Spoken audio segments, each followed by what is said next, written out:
Welcome back to the Think Strong Network. Today, we're going to talk about the single most powerful tool you will ever own, your mind. And not just, how it works, but how you can actually take the driver's seat and make it work for you, instead of feeling like it's working against you. You know that feeling, right? That war that goes on inside your own head. One part of you wants to do the right thing, but then there's this other part that's just pulling you in a completely different direction. If you've ever felt stuck or confused or just not in control of your own reactions, then this is for you. This is for any student trying to figure things out, and it is especially for anyone in a youth facility right now who's looking to understand themselves better and to build a future on your own terms. All right, let's dive in. That whole internal conflict thing, it's not just some feeling, it's very real. It actually comes from two completely different parts of your mind running at the exact same time. So, let's meet the team that's running the show inside your head. So, what's the deal with these two? Okay, think of your subconscious mind like a giant hard drive, or maybe a tape recorder that's been running your whole life. It's just a massive storage bank that holds everything, every single experience, every word you've heard, every emotion you've ever felt. Now here's the crucial part. It doesn't judge, it just records. It has no idea what's right or what's wrong. Then you've got your conscious mind, and that's you, right now. It's your awareness, the part of you that's listening and thinking. And that's the part that knows right from wrong and has the incredible power to make brand new choices. Okay, so if your subconscious is just a tape recorder, you gotta ask, who was holding the microphone all those years? Where did all of its programming, all its rules come from? Well, the answer is in your past, but maybe not in the way you'd think. The best way to picture this is to imagine your subconscious as a sponge, especially when you are a little kid. It just soaks up everything around it. There's no filter. The good, the bad, the confusing, it all gets absorbed and just stored away. This programming happens in a few really key ways. A lot of it comes from simple repetition, things you saw or heard over and over and over again. It gets locked in by traumatic events and by moments of really intense emotion. Basically, everything we see, everything we hear, it all gets recorded by that subconscious mind without any kind of filter. The name for this whole process is subconscious programming. And listen, this happens to absolutely everyone. It doesn't matter if you grew up in a great home or a really dysfunctional one. Your subconscious got programmed with a set of automatic rules based on your unique experiences. And these become those gut reactions, those instant thoughts that just pop into your head before your conscious mind even has a chance to catch up. So let's just pause for a second here. I want you to really think about this. And if you feel comfortable, drop it in the comments. What is one message, good or bad, that you heard about yourself constantly when you were a kid? You're smart, you're lazy, you'll never amount to anything. Just understanding this is the very first step to seeing your own programming. So, how does this old programming create that internal war we were talking about? Well, it usually comes down to a clash between what we truly believe and what we actually do. And there's a really simple formula that breaks this all down. It's simply V plus A equals B. Your values, what you truly believe is right, plus your attitude and your actions, what you're actually doing, that equals your behavior. And your behavior is basically who you are out in the world. And this is what this source material calls the VAB chart.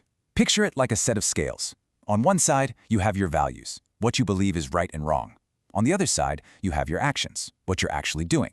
When those two are balanced, you feel good. That's called harmony. But when your actions drop way below your values, that creates what's called disharmony. And that feeling? That's the internal conflict. That's the guilt, the stress, the voice telling you something is off. Let me give you an example. The source talks about a woman named Mary who saw herself as a good citizen, let's say an 8 on that value scale. But one day she shoplifted. Her action was maybe a 4. See that gap? That created a huge imbalance, a lot of disharmony. And for her, that felt like intense guilt because, as the saying goes, to make mistakes is human, but when our mistakes clash with our deepest values, that conflict really hurts. Now, let's flip that completely. There's another story about a man named Kurt. His values were all built around being a hardcore criminal. So when he went out and committed a crime, his actions were in perfect harmony with his values. So did he feel guilt? Nope, not at all. He felt no conflict because what he did lined up exactly with who he believed he was. It really drives home this idea. What you are is what you do. For him, they were the same. Now, this doesn't make it right, of course not. It leads to a life of pain and fear, but it explains why he didn't have that internal battle raging inside.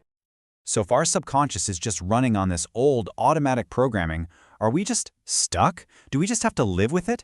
Absolutely not. This is where your power comes in. This is where your conscious mind gets to be the boss. This is where it all changes. Your conscious mind, your awareness, the you that's listening right now, has the ability to hit pause on an automatic thought from your subconscious and check it. You get to question it. You get to decide if it's true, if it's helpful, and if it's who you want to be before you act on it. So how do you actually do this? How do you turn this idea into a real skill? It breaks down into 4 simple steps. First, an old feeling pops up. Maybe I'm not good enough, or I need to lash out. That's the old programming. Step 2, you just notice it. You just see it happen in your mind, without judging it, without acting on it.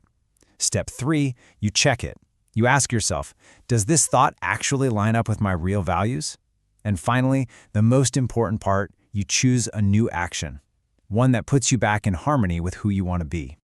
Now, we got to be real about this. If you come from a really tough background, if your programming is filled with trauma and negative messages, this is harder, no question. Your automatic thoughts are going to be stronger. It takes more work to build this skill. But the most important point is this: it is never, ever impossible. And that brings us to the final and honestly the most powerful idea of all. Your history is not your destiny. That old programming is just a recording of the past. It is not a prediction of your future. From this moment forward, you are the one holding the remote control. It all comes down to this one simple truth. Your subconscious mind is automatic. It doesn't know right from wrong, but your conscious mind does. And that awareness, that ability to check your own thoughts before you act, that is your superpower. It is the tool you can start using right now to break old cycles and build a new life, one choice at a time. And we absolutely have to give a shout out to the Educational Highway. All of the concepts and ideas we've been exploring today come directly from their material, and we are so grateful for the work that they do. So here's the last question I have for you. Forget about the past for a second. Looking forward, what is one value, just one, that you want to be the foundation for your choices? Is it honesty? Respect? Maybe strength? Whatever it is, share it in the comments. Let's see what we're all building towards. And we'll leave you with this thought. Life is a series of choices, and real success, real freedom, it comes when we finally start using our conscious mind to make the right choices, the ones that line up with the person we truly want to become.